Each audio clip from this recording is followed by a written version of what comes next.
بھی رمضان آتا ہے نا تو ایک بڑا عجیب سا میسج وائرل ہوتا ہے. کیا وائرل ہوتا ہے؟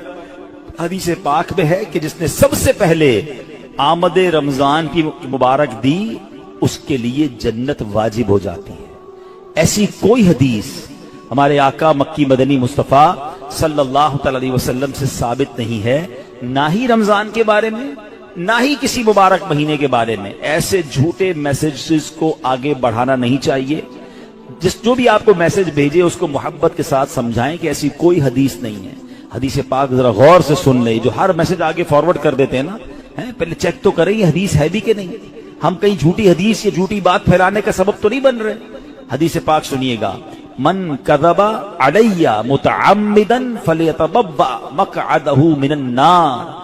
آقا فرماتے جس نے مجھ پر جان بوجھ کر جھوٹ باندھا، مثلا نبی پاک علیہ الصلوۃ والسلام نے کوئی بات فرمائی نہیں تھی اور یہ کہہ دیا کہ پیارے آقا علیہ الصلوۃ والسلام کی حدیث ہے، تو ایسا بندہ اپنا ٹھکانہ جہنم میں بنا لے. تو بالکل بھی لوگ اچھا یہ تو عجیب ہے نا، کہیں بیٹھے اللہ قرآن میں یہ فرماتا ہے بھائی، قرآن میں آیا ہے، کدھر آیا ہے بھائی یہ اس کو بھی نہیں پتا ہے. حدیث میں یہ بات آئی ہے، بھائی کون سی حدیث کس کتاب ہے پتا کچھ نہیں ہے، اپنی طرف سے بولی جا رہے. بھائی کس نے کہا ہے آپ کو؟ قرآن میں آیا ہے، حدیث میں آیا ہے. آپ کو جب پتا نہیں ہے، آپ کو یاد نہیں، اتنا سخت معاملہ ہے نبی پاک کی طرف جھوٹ باندھنا ہے. اور آقا نے کیا فرمایا؟ اپنا ٹھکانہ جہنم بنائے. تو آپ کہہ دیں میں نے کہیں پڑھا ہے، ہو سکتا ہے میں نے کہیں سنا ہے. قرآن اور حدیث کی بات کرتے تو لرزہ آ جانا چاہیے. ایک زبر زیر پیش کا ہم فرق نہیں کر سکتے قرآن میں. جناب اللہ نے قرآن میں یہ فرمایا، تم کو نہیں پتا قرآن میں یہ ہے، بحث کریں گے اور قرآن کو بیچ میں لے آئیں گے. یہ ہماری خواتین بھی بہت کرتی ہیں. تو مہربانی کر کے اس سے توبہ کریں. اور ان معاملات میں جب تک آپ کے سامنے، آپ دیکھیں آج کروڑوں لوگوں کی تقدیریں بدلنے والے، لاکھوں ہزاروں حافظ اور عالم بنانے والی شخصیت امیر اہل سنت، نہ جانے کتنی ہزاروں ان کو حدیثیں یاد ہوں گی، کتنی روایتیں اور آیتیں یاد ہیں. مگر آج بھی آپ مدنی مذاکرے میں دیکھیں یہ کیوں؟ یہ ہماری تربیت کے لیے کہ وہ پہلے قرآن کی کوئی آیت پڑھنی ہے تو لکھا ہوا سامنے لاتے ہیں، حدیث پڑھنی ہے تو پورا پڑھ کے سناتے تاکہ ایگزیکٹلی وہی لفظ لوگوں کے سامنے جائے جو نبی پاک کے مبارک دہن مبارک سے نکلا ہے. میارے آقا علیہ الصلوۃ والسلام کا ہر وہ لفظ جو نبی پاک کی زبان اقدس سے نکلا ہے وہ چونکہ چنانچہ جیسا کہ کر کے نہیں، ایگزیکٹلی وہ بیان کرنے کی کوشش کرتے ہیں. اور یہ تربیت ہے دنیا بھر کے دعوت اسلامی والوں، بلکہ میں کہتا ہوں ساری دنیا کے مسلمانوں کے لیے کہ بات کس کی کر رہے ہو یار؟ کس کی زبان سے وہ جملہ نکلا ہے آپ کو پتا ہے؟ پوچھو میرے اعلیٰ حضرت سے وہ زبان کیسی ہے، اس کی گفتگو کیسی ہے. میرے رضا کہتے ہیں وہ دہن جس کی ہر بات وحی خدا، وہ دہن جس کی ہر بات وحی خدا، چشمائے علم و حکمت پہ لاکھوں سلام. وہ زبان جس کو سب کن کی کنجی کہیں، اس کی نافذ حکومت پہ لاکھوں سلام. تو ہماری آپ کی جرت نہیں ہونی چاہیے کہ حدیث میں اپنی طرف سے حاشیے لگائیں، اپنی طرف سے معاذ اللہ قرآن پاک کے بارے میں. بعض اوقات تو یہ بات ایمانیات پر آ جائے گی اگر اپنی طرف سے کوئی بات ایڈیشن کر رہا ہے، تو بڑے احتیاط کی حاجت ہے. البتہ ماہ رمضان ایک اور خوبصورت آیت سنیے گا. اس میں قرآن پاک نے جو ہم پر رمضان کے روزے فرض کیے گئے نا، اس کا ریزن بیان کیا. یعنی ہماری شریعت ہم سے چاہتی کیا ہے؟ روزے تو ہم برسوں سے رکھ رہے ہیں، بچپن سے روزے رکھ رہے ہیں، کئی ایسے یہاں ایسے ہوں گے، لیکن اس روزے سے میں حاصل کیا کرنا ہے؟ قرآن کیا فرماتا ہے سنو. اللہ قرآن میں فرماتا ہے یا ایھا الذین آمنوا کتب علیکم الصیام کما کتب علی الذین من قبلکم.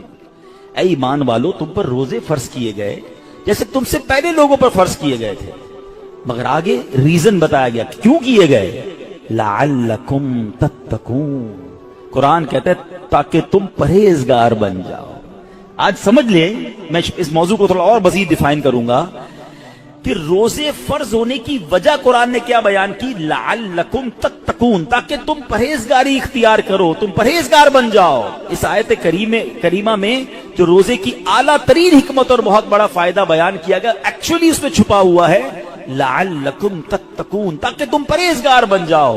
اے میرے پیارے اسلامی بھائیوں، پتا چلا کہ مبارک مہینہ ہے جس میں ہمیں تقوی حاصل کرنا ہے. آپ نے علماء کرام کا بیان سنا ہوگا. وہ بعض علماء کہتے ہیں الحمدللہ رب العالمین والعاقبۃ للمتقین. اس کا معنی پتہ ہے؟ ہائے ہائے، یقین کریں کبھی کبھی خطبہ ہی ہلا دیتا ہے. یہ جملہ اگر سمجھ آ جائے نا کہ تمام تعریفیں اس رب کے لیے ہیں جو عالمین کا رب ہے، والعاقبۃ للمتقین، جو آخرت ہے نا جو بعد والی زندگی ہے وہ ہے ہی متقین کے لیے. تو ہم کدھر جائیں گے؟ اگر ہم متقین نہیں ہیں، متقیوں میں نہیں ہیں، تو پھر ہمارا کیا بنے گا؟ اب ذرا غور کیجئے، تقوی یہ بڑی کمال کی نعمت ہے، آسان نہیں ہے، مگر سبحان اللہ رمضان کا روزہ جو ہے وہ ہمیں متقی بنانے آیا ہے. قرآن کہتا بھی یہی ہے لعلکم تتقون، تاکہ تم پرہیزگار بن جاؤ، متقی بن جاؤ. سبحان اللہ، تقوی کتنی بڑی دولت ہے.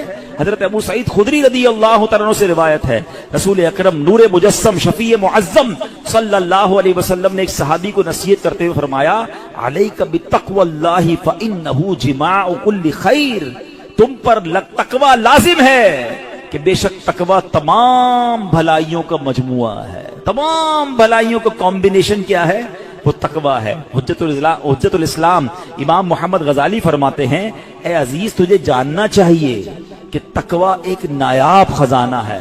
اگر تم اس خزانے کو حاصل کرنے میں کامیاب ہو گئے تو تم بہت بڑی کامیابی حاصل کر لو گے. یوں سمجھو کہ دنیا اور آخرت کی تمام بھلائیاں تقوی میں جمع کر دی گئی ہیں. اور وہ تقوی کیسے ملے گا؟ وہ روزے سے ملتا ہے.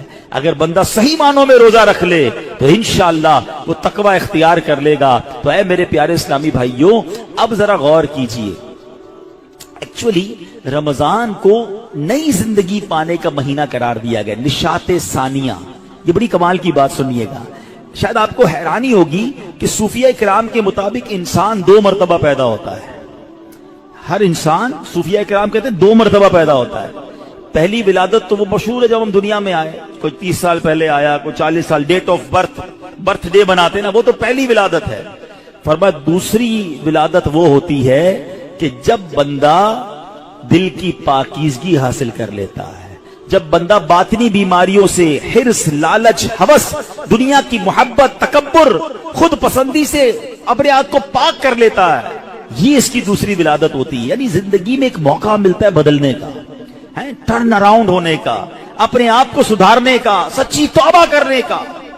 ایک بار پھر رمضان آ رہا ہے، آؤ دوبارہ جی لیتے ہیں، آؤ دوبارہ بدل جاتے ہیں، آؤ اپنے رب سے دوستی کر لیتے ہیں. جو زندگی گزری ہمیں سب کو معلوم ہے کیسی گزری، کیوں نہ یہ رمضان نشاط ثانیہ کا اپنے آپ کو بدلنے کا مہینہ بنا دیں. اللہ نے پھر موقع دے دیا ہے. اے میرے پیارے اسلامی بھائیو، اس بات کو اس طرح سمجھیے، ایک بزرگ بڑی عمر کے تھے، ان کی عمر 60 یا 70 سال تھی، بال بھی سفید تھے. کسی نے کہا حضور آپ کی عمر کتنی ہے؟ کہتے 4 سال. حضور کیوں مذاق کر رہے ہیں، اتنی بڑی عمر ہے، آپ کے تو اپنے پوتے پوتیاں ہوں گی، آپ کہہ رہے ہیں 4 سال عمر ہے. کہتے ہیں بات یہ ہے کہ عمر تو بہت زیادہ ہے، بس توبہ کیے ہوئے 4 سال ہی ہوئے ہیں، اللہ سے دوستی کیے ہوئے 4 ہی سال ہوئے ہیں، باقی زندگی تو کھیلوں میں، گناہوں میں گزار دی ہے. اب آپ سنبھالیں تو کام اپنے سنور جائے، ہم نے تو کمائی سب کھیلوں میں گوائی ہے. پتہ نہیں ہم کب بدلیں گے، کب وہ زندگی پھر حاصل کریں گے، ورنہ زندگی کیسے گزر رہی ہے. ہم میں سے بہت سارے اچھی طرح جانتے ہیں کہ صبح ہوتی ہے، شام ہوتی ہے، زندگی یوں ہی تمام ہوتی ہے. کبھی کبھی تو ڈر لگتا ہے یار کہ زندگی بڑھ رہی ہے، ہمارے گناہ بڑھ رہے ہیں، نیکیاں بڑھ رہی ہیں.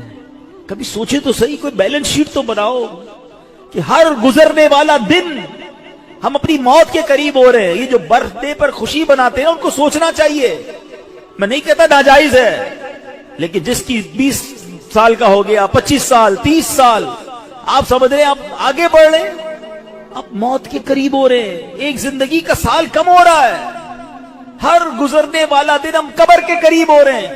عقل کیا کہتی ہے کہ جو قبر کے جتنا قریب ہوتا جائے اسے نیکیاں اور بڑھانی چاہیے، مگر ہمارا تو ماجرا ہی الگ ہے. اعلیٰ حضرت کہتے ہیں نا، نفس یہ کیا ظلم ہے جب دیکھو تازہ جرم ہے. نفس یہ کیا ظلم ہے جب دیکھو تازہ جرم ہے. نہ تمہاں کے سر پہ اتنا بوجھ بھاری، واہ واہ، روز جرم، روز گناہ، روز خطائیں، ہمارا بنے گا کیا؟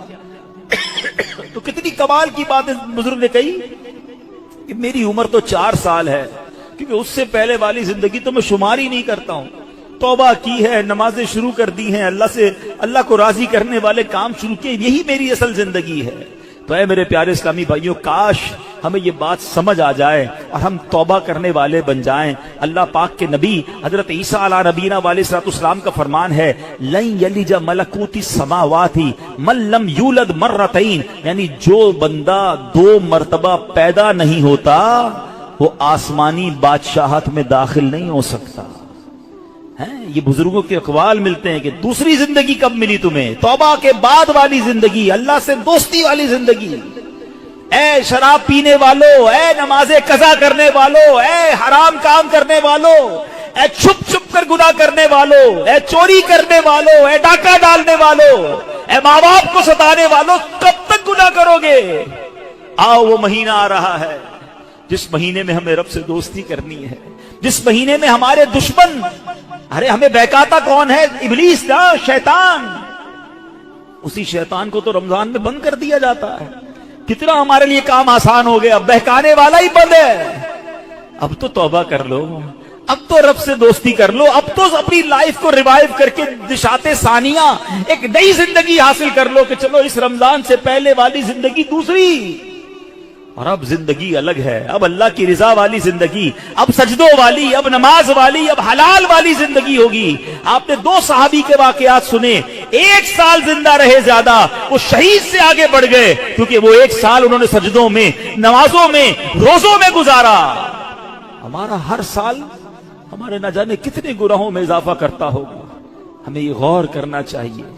کاش اب زندگی کو بدلنے میں کامیاب ہو جائیں۔ حدیث پاک میں فرمایا ان لکل شیء بابا وان باب العبادۃ الصیام، بے شک ہر چیز کا دروازہ ہوتا ہے اور روزہ عبادت کا دروازہ ہے۔ تو اے میرے پیارے اسلامی بھائیوں، کاش ہم روزے کی اہمیت کو سمجھیں۔ ایک کمال کا میں آپ کو واقعہ سناتا ہوں، حضرت موسیٰ علیہ نبینا علیہ السلام کے دور کا واقعہ ہے۔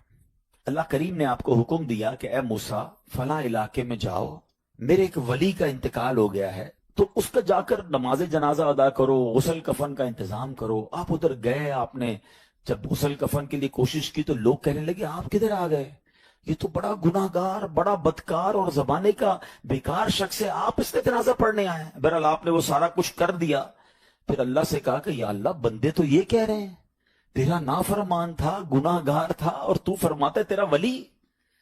اللہ نے فرمایا موسیٰ بات یہ بندے سے بات تو صحیح کر رہے ہیں، یہ جو کہہ رہے ہیں نا یہ سب ٹھیک کہہ رہے ہیں، مگر بات یہ ہے کہ اس بندے نے مرنے سے پہلے جب اس کی وفات کا وقت قریب آیا نا تو 5 کلمات کے ذریعے اس نے مجھے پکارا، اے موسیٰ میں نے ان 5 کلموں کی وجہ سے اس کی مغفرت فرما دی۔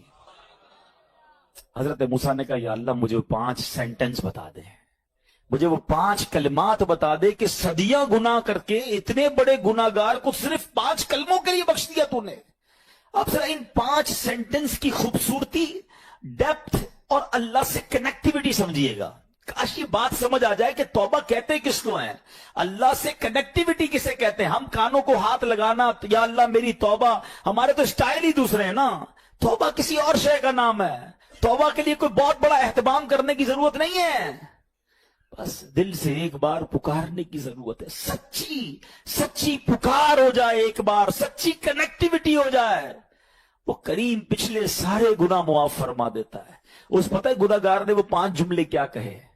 وہ کہتا ہے اے اللہ تو جانتا ہے کہ میں نیکوں سے محبت کرتا ہوں اگرچہ خود نیک نہیں ہوں۔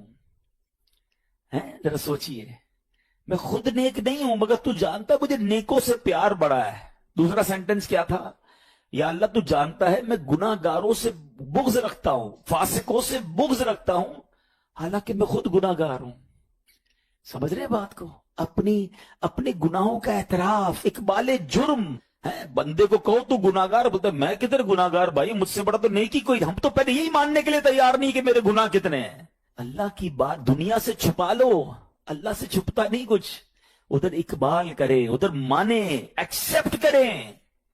ہاں دنیا کی عدالت میں اگر ہم کہیں جا کے اپنا جرم ایکسپٹ کر لیں سزا سنائی جاتی ہے۔ سبحان اللہ، میرے رب کی رحمت کے انداز ہی نرالے ہیں، اس کی عدالت کے دستور نرالے ہیں۔ کوئی سچے دل سے جا کے مان لینا یا اللہ میں سب سے بڑا گناہگار، اس کی رحمت اس کی بخشش فرما دیتی ہے۔ اس نے کہا کیا کہا؟ یا اللہ ہوں بڑا گناہگار، میں گناہگاروں سے نفرت رکھتا ہوں مگر مولا خود بھی گناہگار ہوں۔ تیسرا جملہ کیا تھا؟ یا رب اگر مجھے معلوم ہو جائے نا کہ میرے جنت میں داخل ہونے سے تیری ملکیت میں کوئی کمی آ جائے گی تو پھر میں تیری جنت کا کبھی تجھ سے سوال نہیں کروں گا، کیونکہ مجھے پتا ہے تیری جنت بہت بڑی ہے، مجھے داخل کر کے تیرا کچھ بھی نہیں جانا، تیرا کچھ نہیں جانا، میرا بیڑا پار ہو جانا ہے تو پھر میں تجھ سے کیوں نہ مانگوں؟ مجھے بخشنے میں تیرا کیا جائے گا؟ تو کریم، تیری جنت بہت بڑی، تیری رحمت بہت بڑی، تو یا اللہ مجھے اگر یہ معلوم ہو جائے کہ مجھے جنت میں داخل کرنے سے تیری ملکیت تھوڑی ہو جائے گی پھر میں جنت نہیں مانگوں گا۔ چوتھا سینٹنس کیا تھا؟ یا رب اگر مجھے معلوم ہو جائے کہ میرے جہنم میں داخل ہونے سے تیری ملکیت میں اضافہ ہو جائے گا تو میں جہنم سے تیری پناہ بھی نہیں مانگوں گا۔ اگر جہنم میں ڈالنے سے تیری ملکیت میں، تیرے ملک میں اضافہ ہو رہا ہے تو پھر مجھے ڈال دے جہنم میں راضی ہوں، مگر مجھے پتا ہے کہ مجھے جہنم میں ڈالنے سے تیری ملکیت میں کوئی اضافہ نہیں ہوگا، تو ویسے ہی مالک ہے، تو ویسے ہی خالق ہے، سب کچھ تیرا ہے۔ اور آخری جملہ سنیے، وہ کیا کہتا ہے؟ یا رب اگر تو مجھ پر رحم نہیں کرے گا تو پھر کون کرے گا؟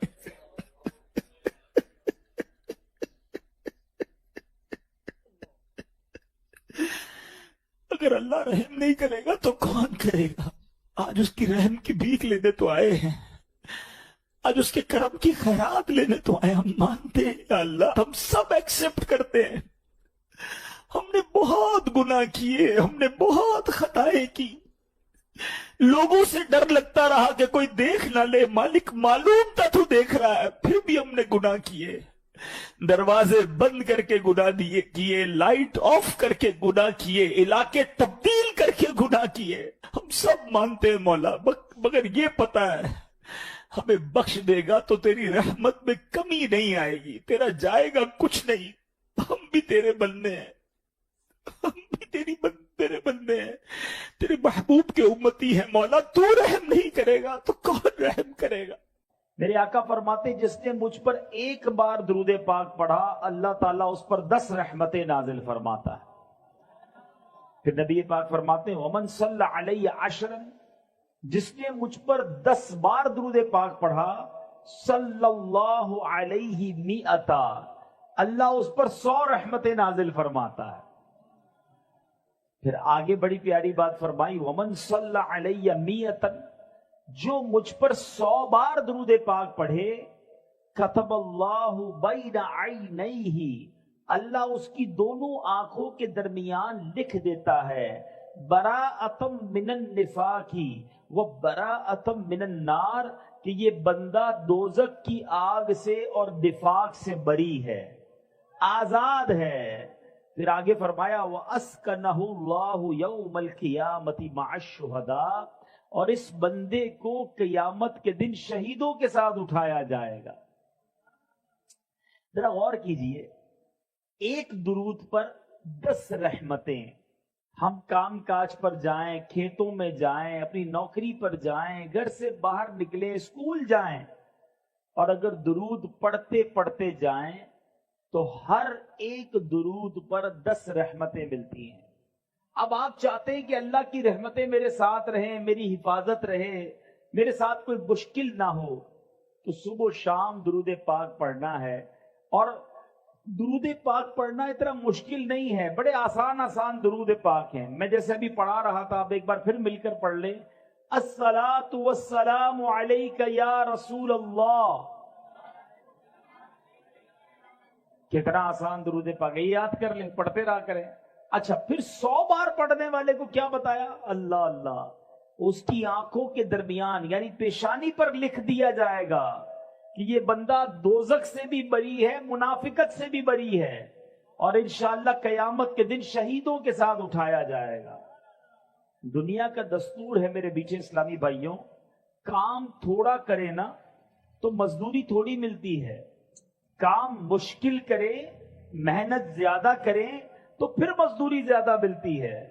مگر اللہ کی رحمت دیکھو، کام تھوڑا کرو پھر بھی برکتیں زیادہ عطا فرماتا ہے۔ 100 بار درود پاک میں کتنی دیر لگتی ہے؟ تسبیح ہاتھ میں لیں، آدھے گھنٹے میں آپ کے 100 درود پاک پورے ہو جائیں گے، شاید آدھے گھنٹے سے بھی پہلے پورے ہو جائیں گے۔ لیکن نیکیاں، اجر، ثواب، انعام کتنا زیادہ ہے. ہر دوسرے آدمی کے ہاتھ میں موبائل فون ہے اور گھنٹوں موبائل پر لگے رہتے ہیں، اپنا وقت ضائع کرتے ہیں. ایسا نہ کریں. یہ زندگی ایک ہی بار ملے گی، ایکسٹرا ٹائم نہیں ملے گا. اسی زندگی میں آخرت کی تیاری کرنی ہے. جو موبائل کا استعمال کرتے ہیں نا، میری بات جلدی سمجھ جائیں گے. ہمارے موبائل پر ایک کبھی کبھی میسج آتا ہے کہ آپ کا بیلنس ختم ہونے والا ہے، پیسے ڈلوا لیجئے. آتا ہے نا میسج.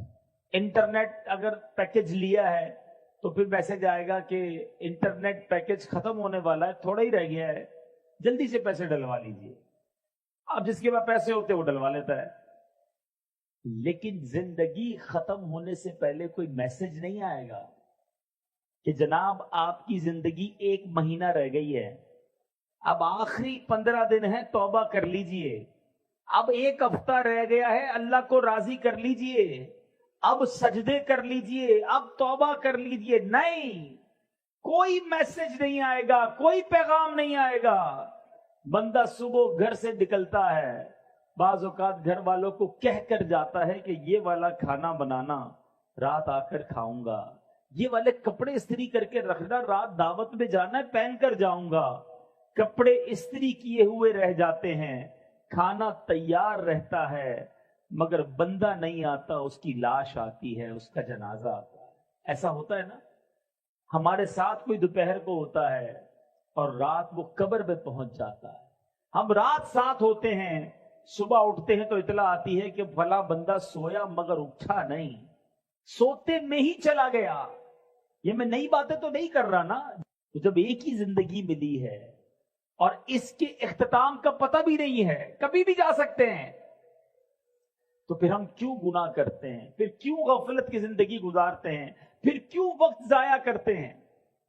میرے میٹھے اسلامی بھائیوں، میری بات سمجھو. آپ نے برف دیکھی ہے نا؟ برف کا جس کا کاروبار ہوتا ہے نا، جو برف بیچتا ہے نا، اس کا ایک ہی کام ہوتا ہے کہ جلدی بک جائے، کیونکہ دیر ہوگی تو کیا ہوگا؟ ہاں، سب سمجھدار ہے نا، پگھل جائے گی. برف پگھلتی ہے. آپ سمجھیے جو زندگی ہے نا ہماری، یہ ہم سب کو ایک ایک برف کی لادی، برف کا بلاک کہہ لیں، برف کا ایک پیس آپ کو میرے ہاتھ میں دے دیا گیا ہے. کسی کو 30 سال کا دیا گیا ہے، کسی کو 40 سال کا، کسی کا 50 سال، اور روز پگھل رہی ہے برف. ہو سکتا ہے ہم میں سے کسی کی آج ہی برف پوری ہونے والی ہے، پتہ نہیں ہمیں، لیکن برف پگھل رہی ہے. بالکل زندگی اسی طرح پگھل رہی ہے. ہم موت کے قریب ہو رہے ہیں، ڈے بائی ڈے، روزانہ ہم اپنی قبر کے قریب جا رہے ہیں. اسکول پڑھنے والے، جیسے جیسے آپ کا امتحان کا دن قریب آتا ہے تو کیا کرتے ہیں آپ؟ تیاری کرتے ہیں. جتنا امتحان قریب آتا ہے اتنی ٹینشن شروع ہو جاتی ہے. 5 ایئرز پیپر، 5 سالہ پیپر. کسی سارا سال جس طالب علم کو نہیں پوچھتے اسی کو ڈھونڈ رہے ہوتے کیونکہ وہ قابل ہے، اس نے سبق یاد کیا ہوتا ہے، اس کے پاس نوٹس بنے ہوئے ہوتے. بندہ کہتا ہے اس کو پکڑو، اس کو سبق آتا ہے، وہ سکھا دے گا. امتحان میں 1 ہفتہ رہ جائے، اب رات